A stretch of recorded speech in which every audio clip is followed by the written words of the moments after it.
Hello everyone, it's Dr. Sam. I'd like to welcome you to my EyeClarity podcast. This is a show that offers cutting-edge information on how to improve your vision and overall wellness through holistic methods. I so appreciate you spending part of your day with me. If you have questions, you can send them to hello@drsambyrne.com. Now, to the latest EyeClarity episode.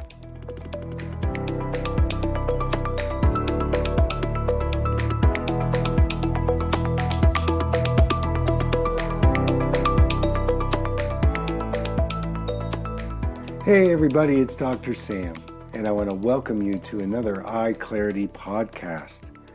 Today, I want to share 3 inspiring case histories, and in doing this, it may give you some inspiration and hope. And so here we go. This is patient number 1.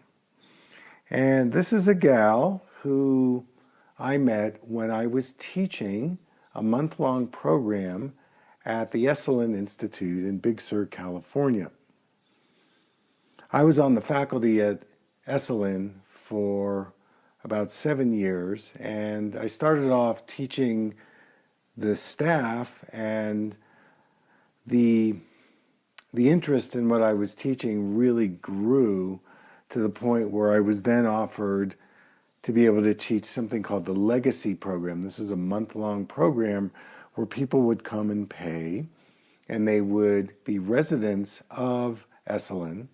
So they would work on the grounds during the day, and then they would take healing classes. There would be 2 teachers per month who would offer, their healing modality, whether it be nonviolent communication or how to become better at acting or creativity.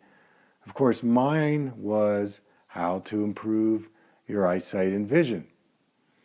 And this was the first year that I taught the Legacy program.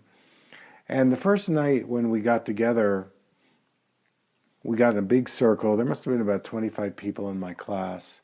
And you get them for the month. So you have to design different processes when you meet every night, and then there's a halfway point where you actually do a 1-day intensive during the day, so that everybody gets the day off from their daily activities and routines and work commitments.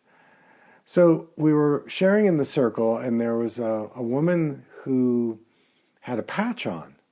And I said, well, that's very interesting. So we got to her, and she said, well, I was in a car accident about 12 years ago, and I really hurt my eye. I went to a number of eye specialists, and nobody seemed to be able to help me.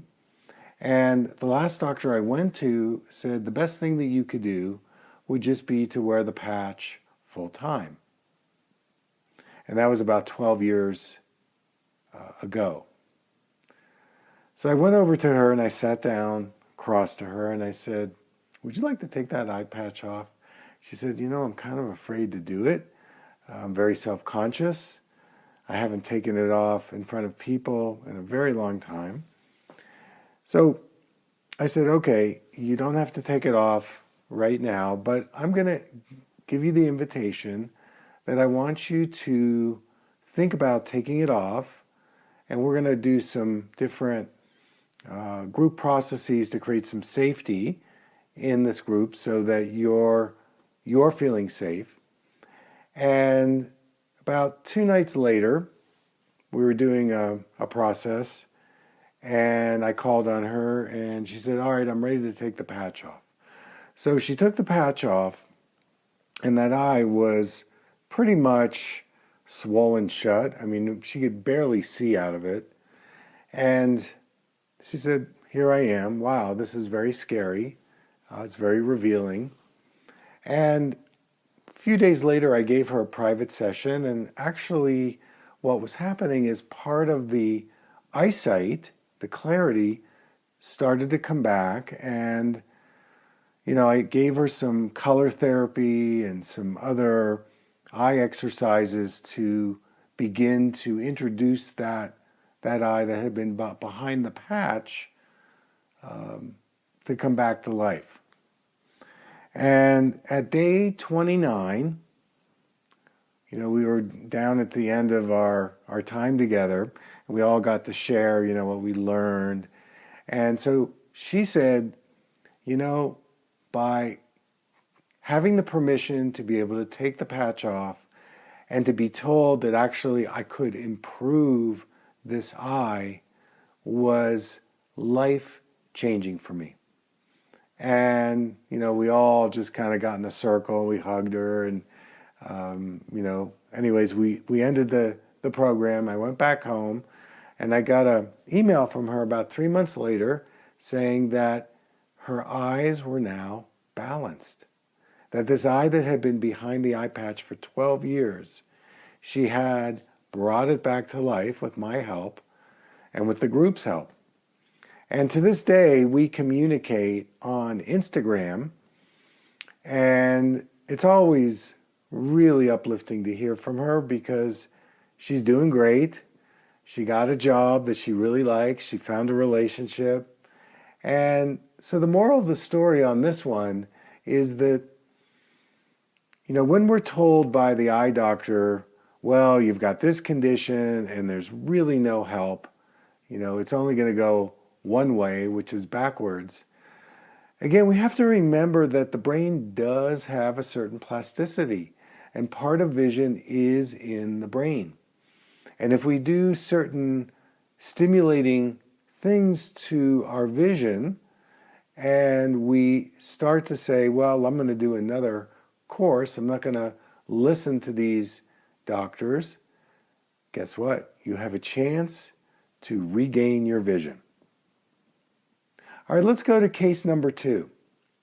This is a woman who lives in Santa Fe, and about 4 years ago, she made an appointment to come to see me, and she was in a wheelchair, 80 years old, and we really are not set up for, you know, handicapped people because I'm in a home office now, and it's a rural office, so it's, you know, a lot of dirt.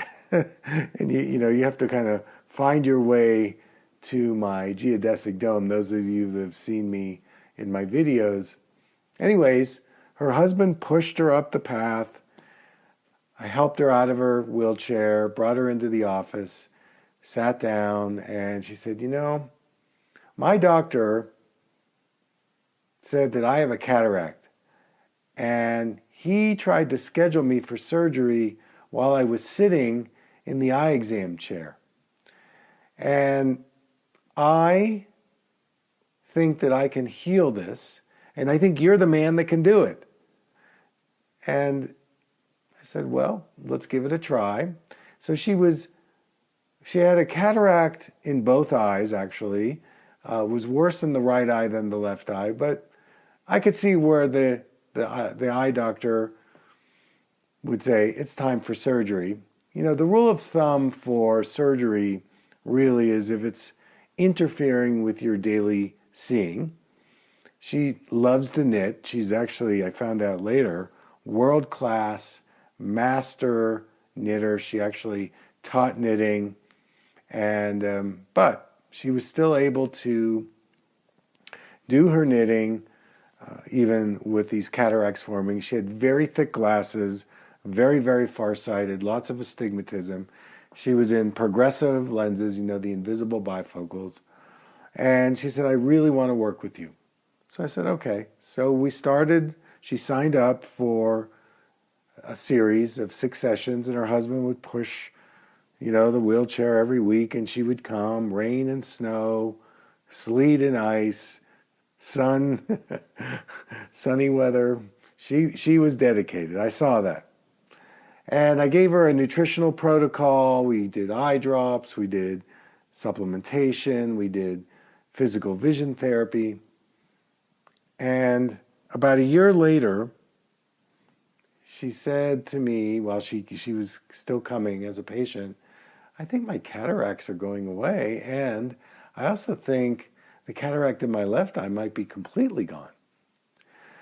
So I did my exam on her, and she was correct. The left eye had completely healed itself. The cataract was completely gone. The right cataract had reduced by about 75%. And to boot, the glasses that she was wearing, she said, they're not working anymore. I think they're too strong for me. And she was right. So we kept working, and fast forward 4 years later, she just turned 84, and the cataracts are completely gone. And the other thing that's really amazing is that she's out of the progressive lenses, so she's not using those anymore.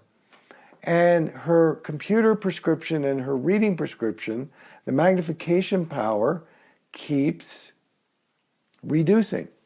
Like every 3 months, she'll say to me, these glasses are too strong for me. They're too strong for me. And so I've had to change the prescription about 4 times. And she's at the point now where her prescription is reduced by about 60%. This is unheard of for people over the age of 40 who are in bifocals. Nobody reduces their magnification. I mean, unless they're working with me, but it's an anomaly. And so here we are at 84. She sees 20/20 at distance and 20/20 at near. She's reducing her prescriptions. She's out of her progressive lenses, and she just keeps going.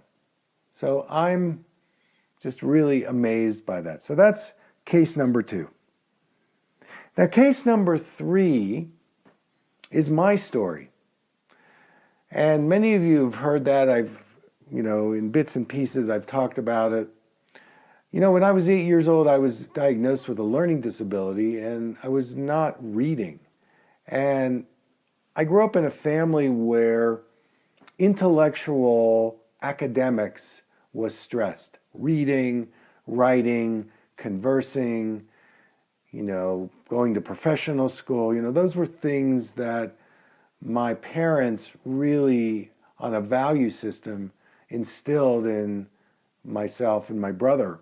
And when I couldn't read, my mom tried everything, bless her heart, and we ended up going to an ophthalmologist, and I ended up getting some nearsighted glasses, and my eyes kept getting progressively worse. And I became a memorizer. That's how I got through school. I became adept at looking at a lot of different cues and signals from my teachers, what I needed to do to get the grade, to get the answer. And, I made National Honor Society, and I never was very, very good at taking tests, but I got better at that as well. I could figure it out. But by the time I was 28 years old, I graduated optometry school. I was significantly nearsighted to the point where I needed my lenses all the time. And I met an eye doctor who was a holistic eye doctor, and I started to go to him as a patient. I paid him and I went to him. And he said 2 things to me. He said, number 1, the reason why you have a learning problem is that your left eye wanders out and you're not able to use your 2 eyes together.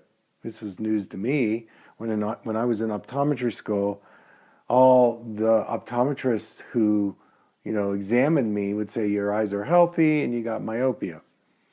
So the second thing he said is that he thought that the nearsightedness, the myopia that I had in my eyes, was just all based on tension.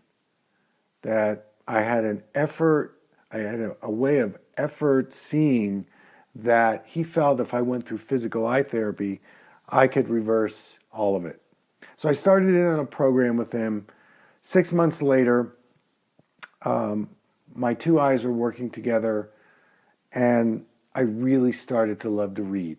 Second thing that happened is my nearsightedness went completely away, and it started me along a path of helping people do the same thing. And what's great about this is that I definitely have experienced it. So by experiencing it, when people come to see me, either in the workshops or in the, in the private sessions or whatever, that I'm walking my talk, that I'm in total belief that you can change your prescription, you can reverse your eye disease, you can reduce your learning problem. And so there's a lot of really great attributes that come from being able to go through that process. So that's my story. I'm sticking to it. And that's our show for today. I want to thank you for your participation, your contributions, and most of all, spread the word. The more people that know about this, it's going to help a lot. And, you don't have to live out your doctor's diagnosis. All right, ladies and gentlemen, until next time, take care.